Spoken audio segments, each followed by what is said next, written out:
It gives me great pleasure to be here with you for the first meeting between you all and the cartographer. What is the geopolitical cartographer?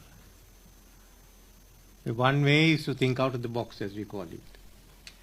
Because for us, we are looking at the cartography resulting from the vast changes that have taken place in the 2 centuries.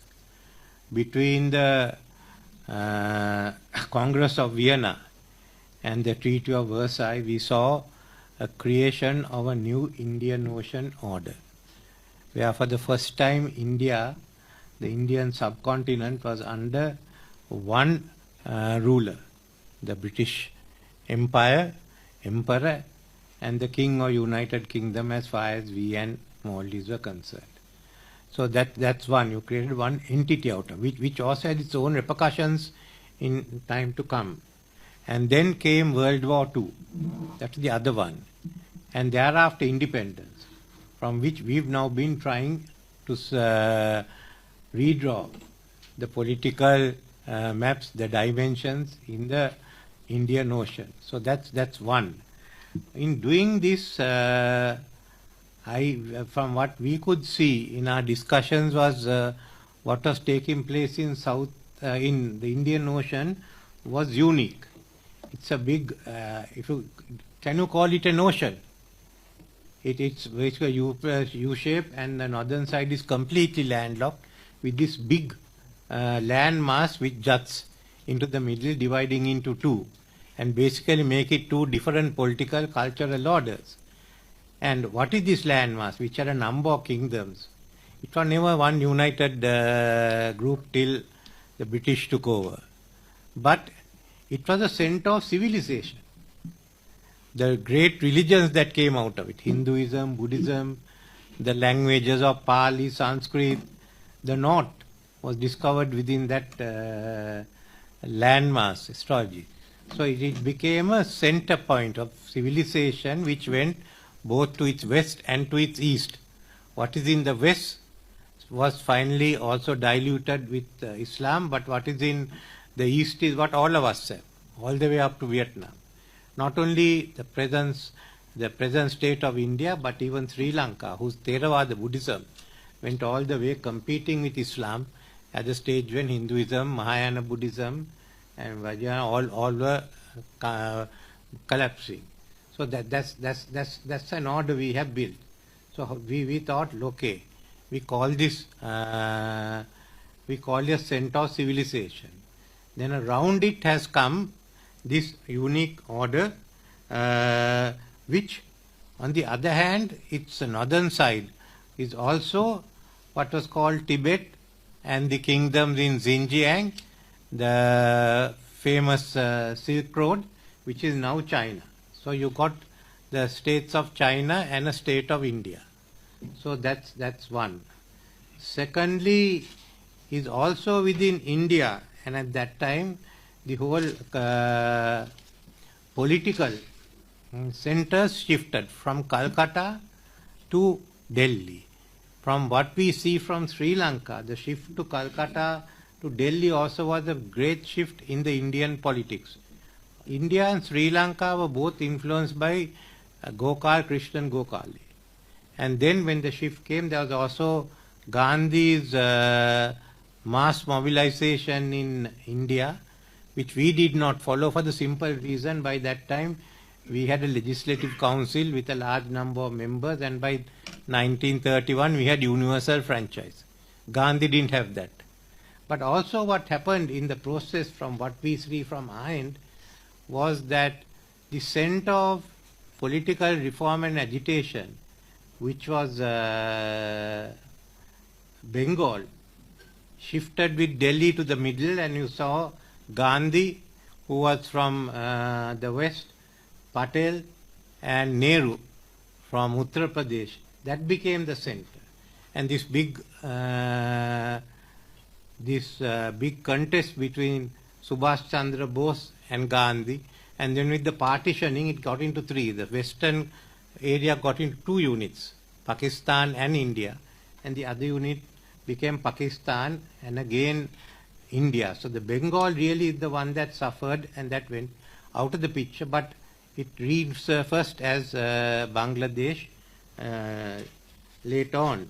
So within this area is how we look at the geopolitics. Indian Ocean never had the concept of sea power.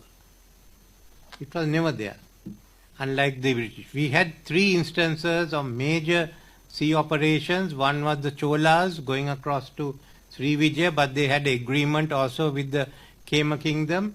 Second was the king of Sri Lanka, who sent one out to Myanmar to sort of clear the roads which sent the traders to Cambodia.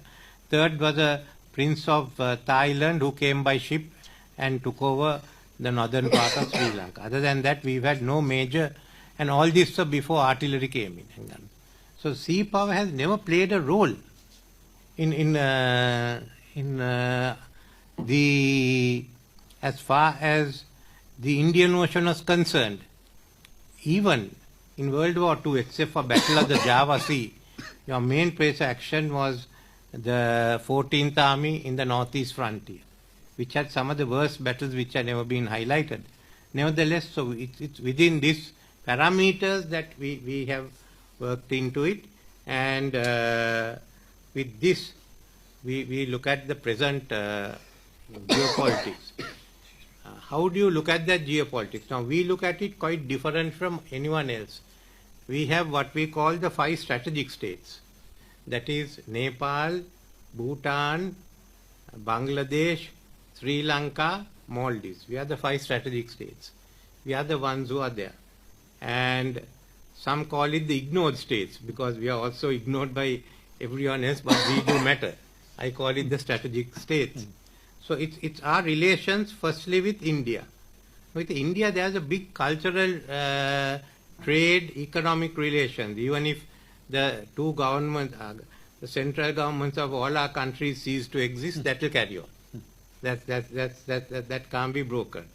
So we go on. So it's India's relations with us. Second is Pakistan's relations with us. And India's and Pakistan's relations with each other. And how India-Pakistan relations impacts on us 5 strategic states. Then there is China. China's relations with the 5 strategic states. Then China's relations with India.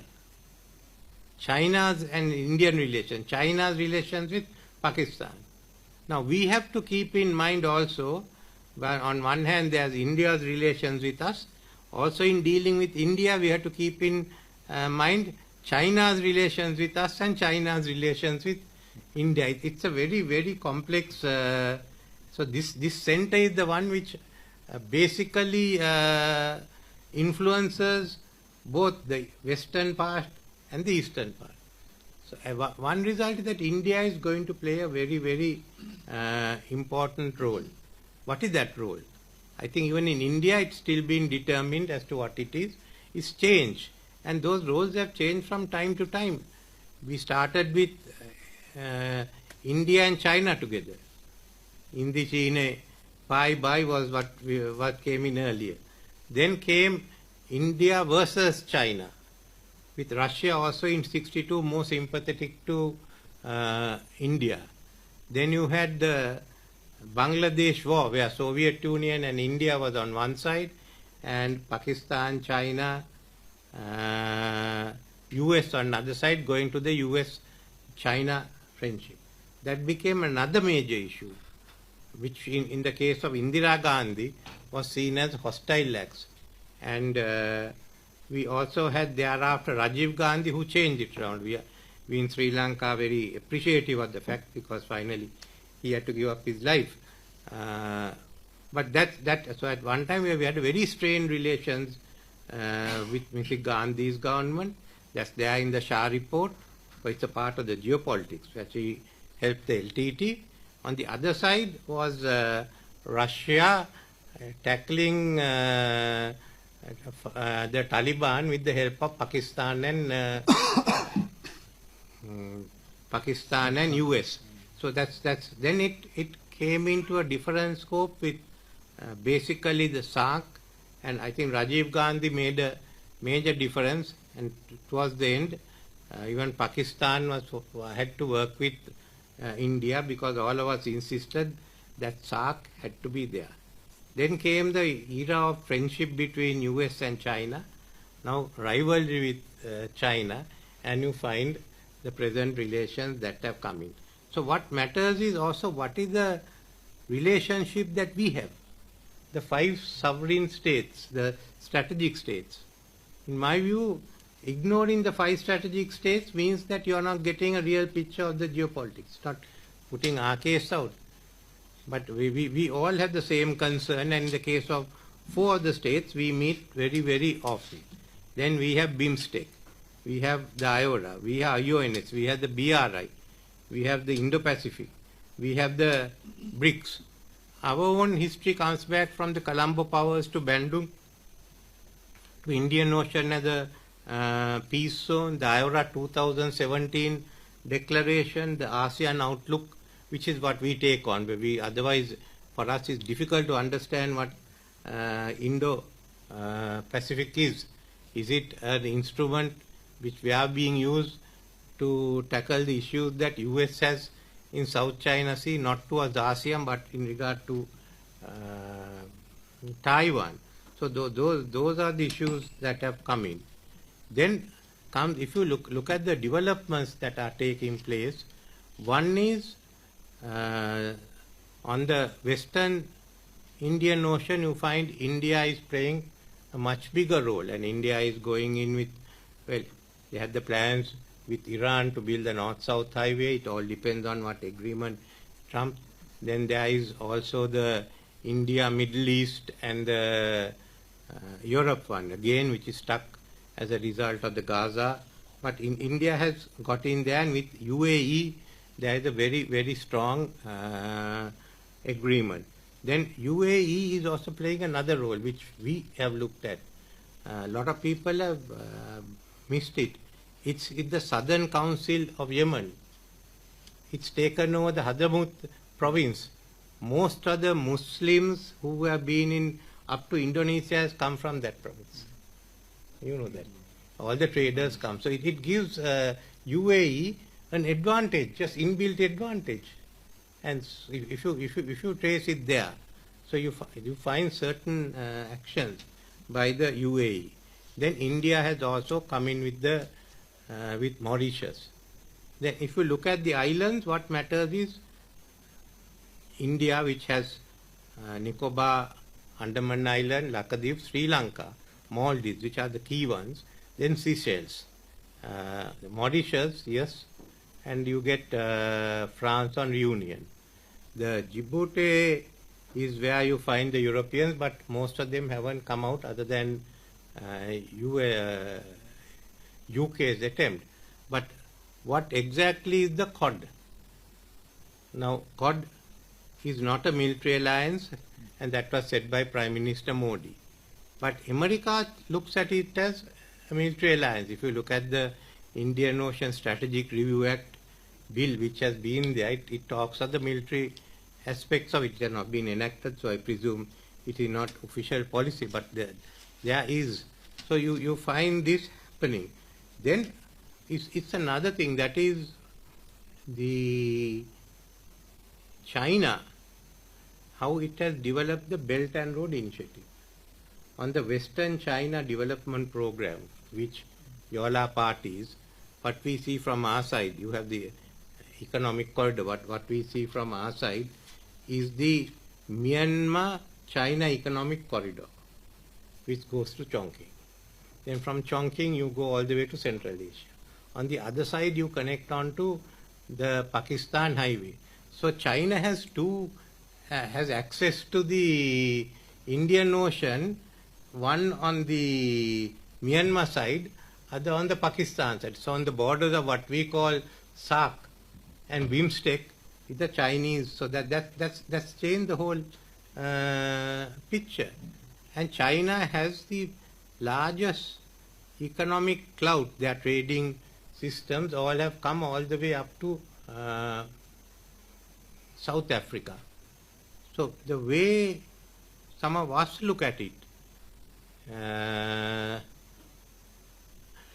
is China has encircled the Indian Ocean. The Indian Ocean doesn't count to us. Virtually they have encircled, they have built up political alliances. So in case there is a conflict, and none of the countries will say, with the US, no country will go against China. They may not go against US also, but they will ensure. Then it's only the Indian Ocean that is left. And the only conflict we can see China having is on Taiwan. And for that they have only got to get their fuel through. They know as well as anyone else that if there's a conflict, they'll face sanctions from the West. So there are no goods to be sent through the Indian Ocean. Whatever you have, you can send through the belt. If it's a short conflict, then there seems to be a strategy. And there's also a more build up of the Pakistan Navy with eight more submarines and 4 more frigates coming in. It becomes fairly powerful in the Western Indian Ocean. So in a way, that is what India has the biggest role, which we have all accepted. And that's secondly what we have said among the countries around here. Okay, we will not do anything which is detrimental to the Indian security. India will not do anything that is detrimental to us. Then we have a certain amount of trade that's going on. The case of Sri Lanka, I have been asking some of us for better connectivity and more trading agreements. It also looks in from. So it's within that range. So if you look at that way, what is the advantage that the US has just by staying with the sea? China is coming on the land, India is land-based, and the fact is that you can't see India and China come into a clash on any of these issues. And you can see what we notice is that the BRICS will be playing a larger role in the Indian Ocean. It's South Africa, Iran, India, and Indonesia. And as developments come, Indonesia will be one of the largest, the first 4, 5 or 6 largest economic nations. So in this, we look at this, I thought I'd mention the background. It's in this background that we look at the Indian Ocean, the need for greater economic integration, especially in our areas with India, and also on this side with ASEAN and RCEP. How we do it is a different one. India seems to be negotiating on its own. We have done so on its own. So that's where the future is. But we'd like to see is to diffuse what is happening in the Indian Ocean, make it a maritime highway, go in for the, as far as, go for the freedom of navigation and freedom of undersea cables. That's one. Next one is the whole question of undersea minerals and the issues that come now. We have one with India also, but those are the issues that come up here. So we want to treat the Indian Ocean as an entity in which peace has prevailed so far, and as far as possible safeguard that. The issue of Taiwan is one that has come up, but it's very, very clear that none of the governments in the area can get involved to take a stand against China. We don't like, none of us like to see force being used, but on the basis of one China policy, they have very little. I don't think even you all have very many options. So it's so within it, it's how we do it. The French, from outside, the French has played a role. They have won. The second is all of a sudden the UK has come back. What role you can play without air cover, I don't know. It can be a repetition of the Prince of Wales, because they'll be open to any attack by China. So it's mainly an issue, I think, of the parties that are involved in the Pacific. Certainly Japan. Japan is very, very crucial, and ensure that freedom of navigation is maintained throughout, even into the Pacific, which we are committed to. But this seems to be the present picture, how President Trump and his tariffs are going to work out it's a big issue for Sri Lanka, it's a big issue for Cambodia, for Laos, even partly for Thailand. So that can change the picture in a way that none of us could foresee. But it's within this, I thought I'd mention first give the background of our thinking so that we could start the discussions, answer any questions, so I could raise some queries from you. There's one question I didn't address, but that is important: the role of Singapore in Indian Ocean. Thank you, Mr. Wickremesinghe. Please join me. I think you've thrown, you framed it very well. You've put context to some of the things that many of us are grappling with in various ways and in various dimensions. And you've raised a number of questions.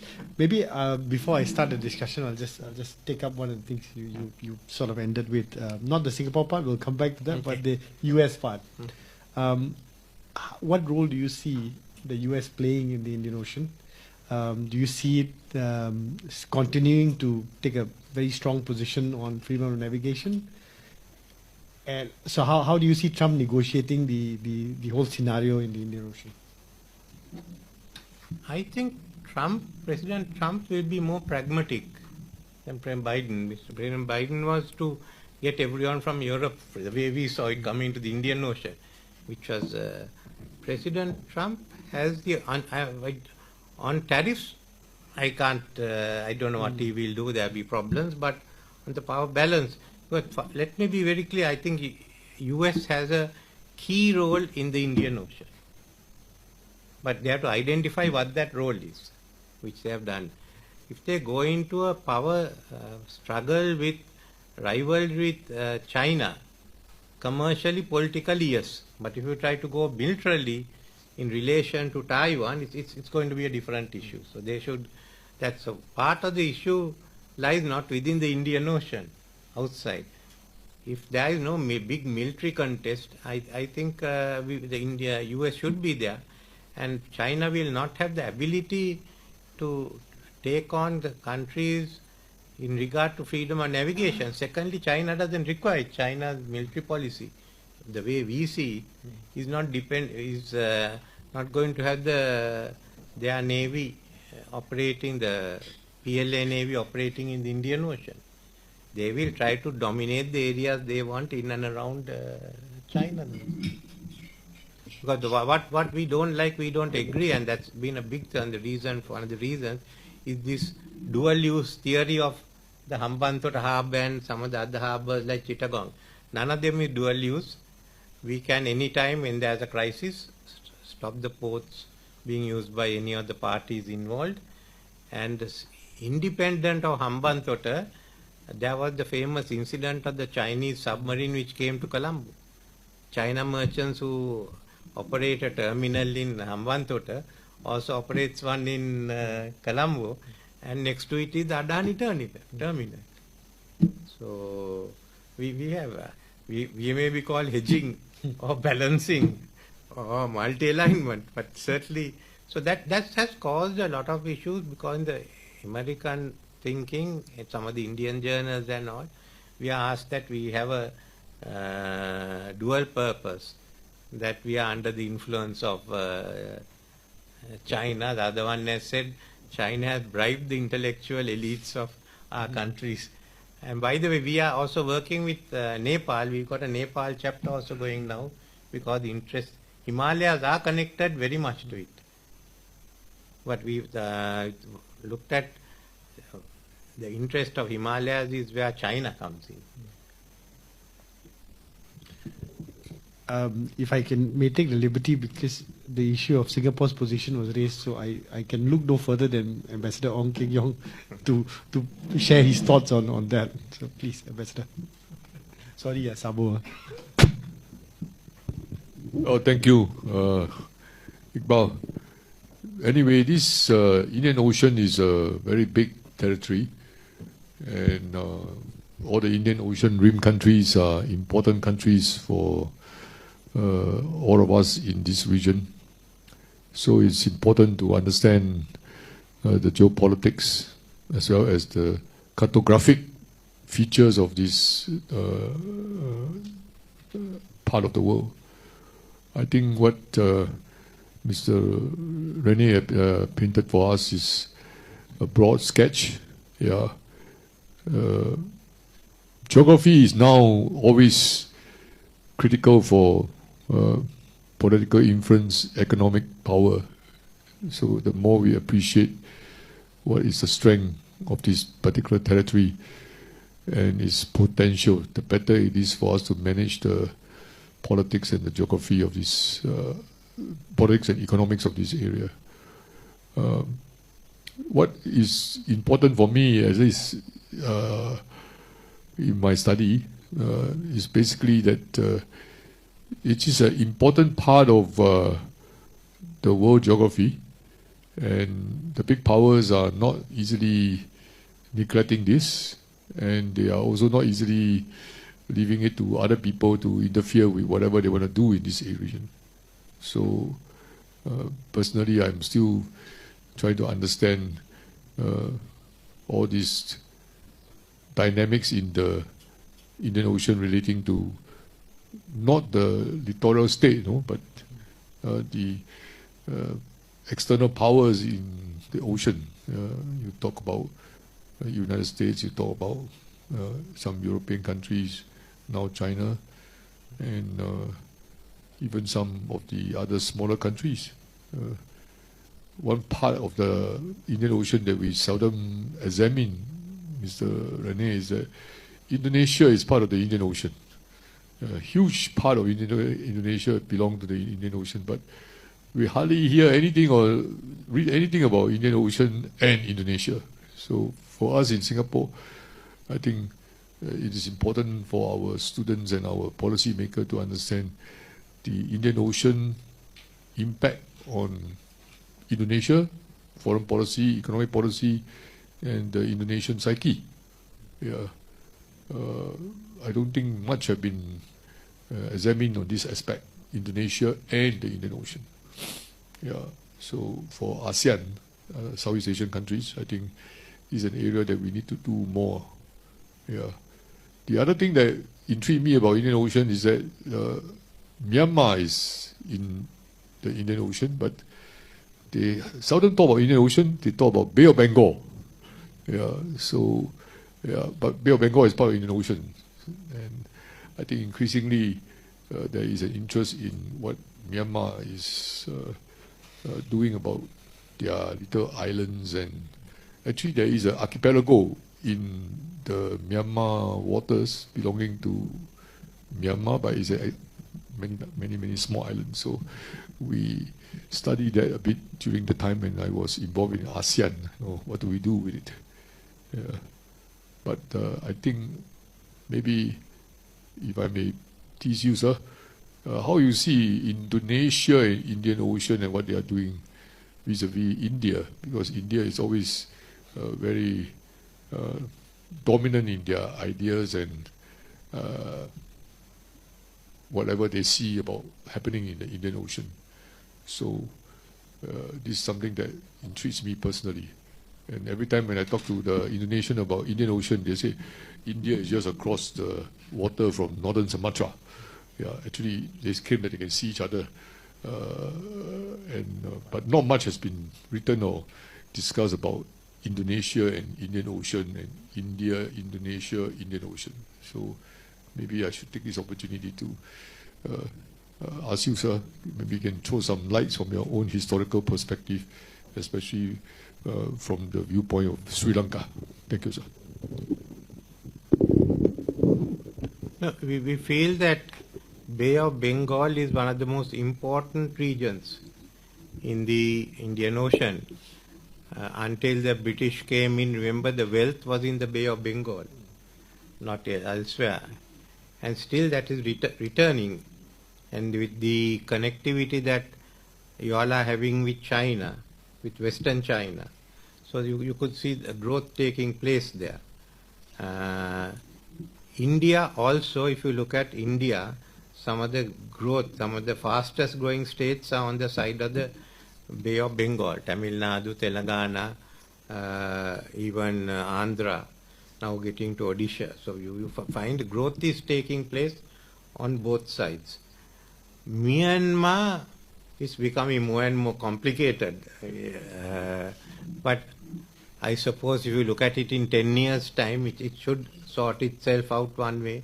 Even Bangladesh at the moment is going through difficult phases, but at the end of the day, we feel that Bangladesh will recognize that they have to exist with India. They can't go outside that. So you have to give time for all those to sort itself out. But then, what is 10 years when you look at the way many other countries think? India's growth will come only about 2050, when from 3 trillion they can go up to 20 trillion or 30 trillion. So we have to look at it in that respect of where we will be, say, by 2050. Indonesia has an important role to play, but somehow or other it's not sort of stepping up for different reasons. I don't know why. President Suharto did have some of these things, but subsequently we haven't seen it. But it has the most important role next to India in the Bay of Bengal. The Thailand is, yes, it's coming in, it's taking its interest.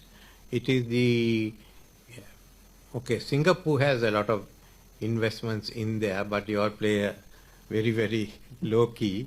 Malaysia has, but it's around this BIMSTEC plus these 2-3 countries which has to get together to make a difference, I think, and that's important. If you look at Prime Minister Modi's proposal of security and growth for all in the region, security is one aspect how we work it out. But any type of growth would also require some of the capital to come from ASEAN side, and knowledge. Without that can't be. So basically, India at the moment hasn't got all the requisite resources for that. But countries like Sri Lanka, if we have more connectivity and we go ahead with trade integration, we can benefit. But then we are a small population which already has high per capita GDP. It's different for Bangladesh. But certainly I feel Indonesia has a role to play. And one issue on the Indian Ocean, 2 issues. One is what we've raised, how is BIMSTEC to work with Malaysia, Singapore and Indonesia. We had raised that. Will they come in, or otherwise will there be separate agreement on ASEAN basis, or those 3 countries? You have to think of it, which is going to be very, very active. And secondly, once we look at this involvement, secondly, on the overall issue of the Indian Ocean is that we do not have a viable organization. We discussed this issue at the India Foundation meeting this time in Oman, and I suggested, and I've discussed that later with Mr. Ram Mahadev and others in India Foundation, that we have to come up with a strong central secretariat for the Indian Ocean, and it's best be headed by a political figure who can then access the heads of government of the relevant countries. Otherwise, it's going to be difficult if you go at a lower level. If that can be worked out by the India Foundation, then we could certainly study that further. We already have IORA in Mauritius. IORA is there, but IORA, unfortunately, everyone felt that IORA has not yet stepped up to the mark. So let IORA be there, do the work IORA is doing. But a central secretariat would also look at the political side, which IORA has not been handling. Let IORA handle what they are doing, then they have BIMSTEC that will come in. Others ASEAN.